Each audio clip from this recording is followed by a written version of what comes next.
كنت تتخيل إن شخص كان مجهول تقريباً يبقى فجأة واحد من أكتر الناس المثيرة للجدل في مصر؟ فيديوهات، خناقات، قضايا وترندات كل شوية. بس السؤال الحقيقي، مين ده؟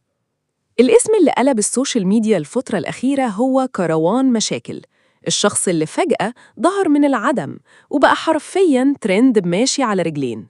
مرة تلاقيه في خناقة، مرة ترند بسبب فيديو قريب، ومرة الناس كلها بتهاجمه على المحتوى اللي بيقدمه. بس الكارثة إن رغم كل ده أرقامه بتزيد. طيب، تعالوا نفهم الحكاية من الأول.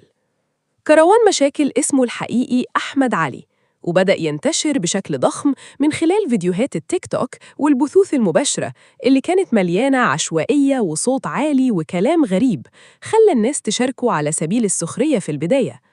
لكن اللي حصل بعد كده كان أغرب، بدل ما الناس تنساه كبر أكتر. وده لأن السوشيال ميديا دلوقتي مش بتكافئ المحتوى المحترم دائماً، هي بتكافئ أي حاجة تعمل ضجة. وهو فهم اللعبة دي كويس جداً. كل ما يعمل مشكلة الناس تتكلم، كل ما الناس تتكلم المشاهدات تزيد، وكل ما المشاهدات تزيد الترند يكبر. يعني حرفياً الجدل بقى شغلانة. وفي ناس كتير بدأت تنتقده بسبب نوعية المحتوى اللي بيقدمه، وقالوا إنه بيعتمد على الاستفزاز والضوضاء واللقطات الغريبة عشان يفضل ترند بأي طريقة. والصراحة جزء كبير من الكلام ده حقيقي، لأنك لما تبص على أغلب المقاطع اللي انتشرت له هتلاقي إن الفكرة الأساسية دايماً إزاي أخلي الناس تتكلم، مش إزاي أقدم محتوى قوي. وده سبب إن ناس كتير بقت شايفة إنه مثال واضح على إن السوشيال ميديا ممكن تصنع شهرة لأي شخص حتى لو بدون موهبة حقيقية.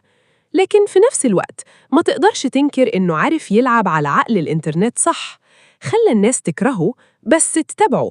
ودي أخطر تركيبة أصلاً في عالم السوشيال ميديا، إن الناس تقول هو مستفز جداً ثم تشوف الفيديو اللي بعده مباشرةً. وفي الآخر، سواء كنت بتحبه أو شايفه مجرد ترند مؤقت، فالحقيقة الواضحة إن كروان مشاكل بقى واحد من أشهر أسماء السوشيال ميديا في مصر خلال فترة قصيرة جداً. ولو عايز تعرف قصص أغرب من كده عن شخصيات الإنترنت والترندات اللي قلبت الدنيا، اشترك في قناة مين ده وما تنساش اللايك.